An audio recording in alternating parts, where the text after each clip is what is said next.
Your thoughts on preventing DUI and your thoughts on a strategic plan? Well, you know, it's amazing how the world has changed since Nixon put together, President Nixon, the drug interdiction of the war on drugs.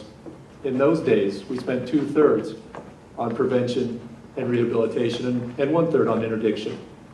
In that time, some 30 years later, those numbers have been flipped. And we know that it's important to catch a child or a young adult and keep their substance abuse, and I believe alcohol is a substance abuse.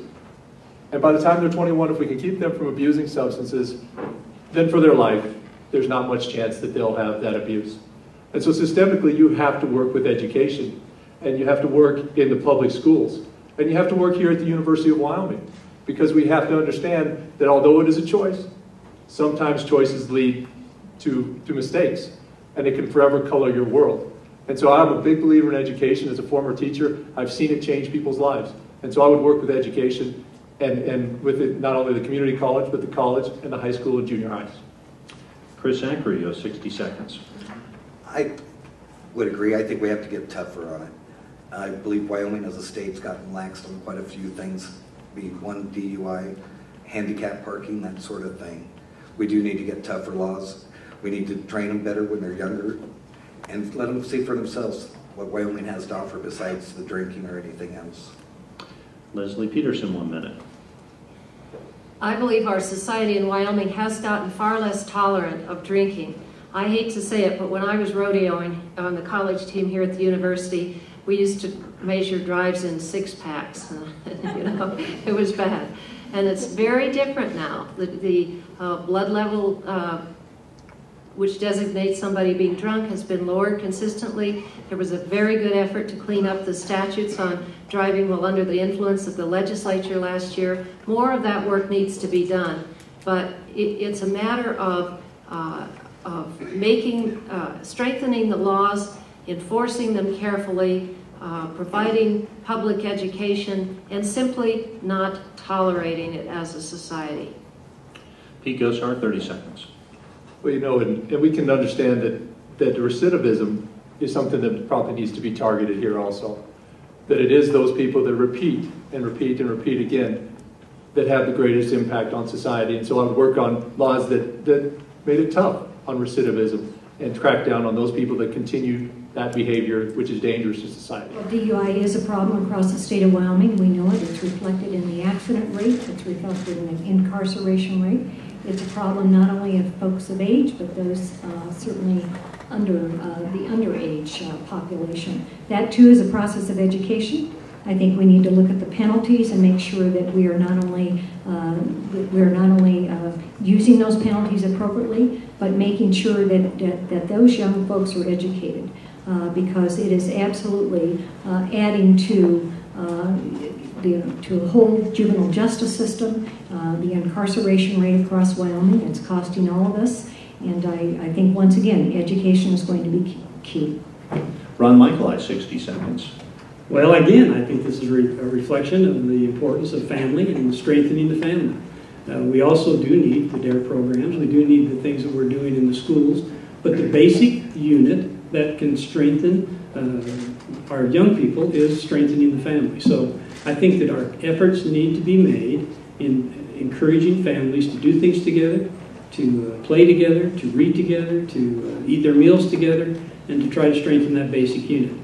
Beyond that, of course, we want secondary support from the schools and from the government. But the basic unit of the family is the one that can most reach out to help our youth.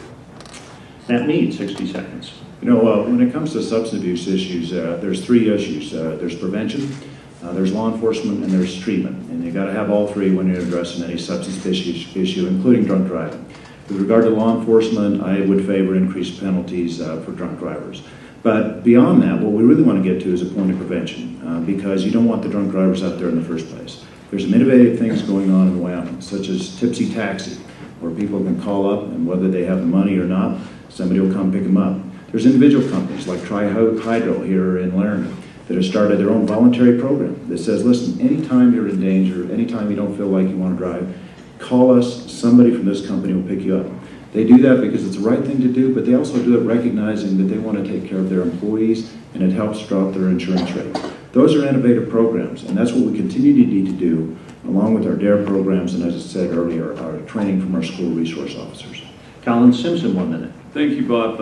It does begin with education, and I liken it to the meth billboards that I see around the state and how effective they are with my 2 boys who are 11 and 8 years old, and I read them to them, and they see those grotesque pictures, and it hits home. And when they see a wrecked vehicle on a flatbed truck that's been hit by a train because it's a DUI or whatever it is, those things hit home to them, and the DARE programs are effective.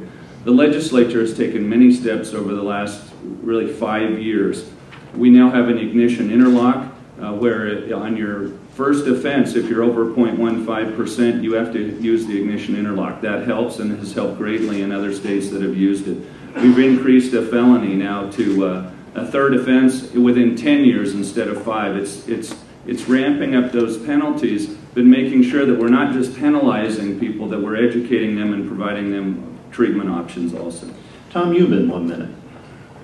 I feel that through education, starting with the entry level of school, you should be talking to these kids, teaching them what alcohol does, what drugs do to people, you know, and just keep working with them all the way through their school years.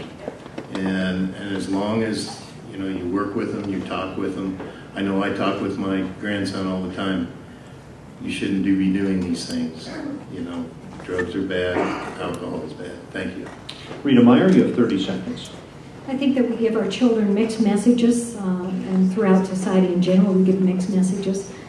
We need to do a better job as parents and schools and our businesses in showing that we do not tolerate drinking, you know, too much drinking in our home or out in society. So once again, process of education, and that would be one of my focuses as governor.